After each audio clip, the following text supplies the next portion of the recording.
Donc, un Tupperware. Ok, donc couvercle. Ça, c'est pas un Tupperware.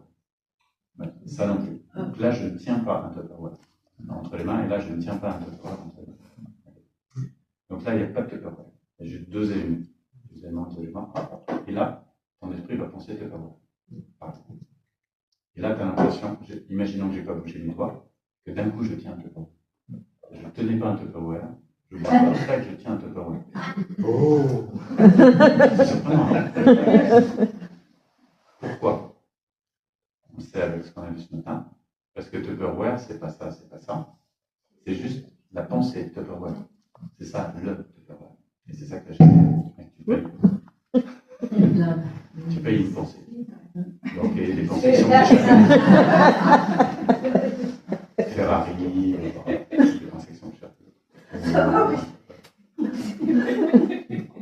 Après, il y a des fonctions. C'est sûr qu'une Ferrari sur l'autoroute, sans limite de vitesse particulière par rapport à la Twingo, ça ne peut pas nous montrer quand même la vitesse. Voilà. Donc, quelles sont les conditions pour que Tupperware, parce que c'est ça qu'on essaie de voir, en vienne à exister? Parce que là, il n'y a pas de Tupperware non existant à ce moment-là pour nous. Et d'un coup, là, il existe. Et d'un coup, il cesse d'exister. Et d'un coup, il existe. Donc, qu'est-ce qui fait qu'il en vient à exister? Essayons un peu d'observer, si tu veux. Bon, déjà, ce qu'on constate, c'est que quand on met les deux éléments de cette manière-là, on les agence de cette manière-là, d'un coup, Tupperware en vient à exister, à apparaître. Et autre chose qu'on peut constater, observer, c'est qu'il n'y a pas d'objet Tupperware. Avec ce genre d'exemple, c'est très facile à observer. C'est juste les deux éléments qu'on a rapprochés, c'est tout.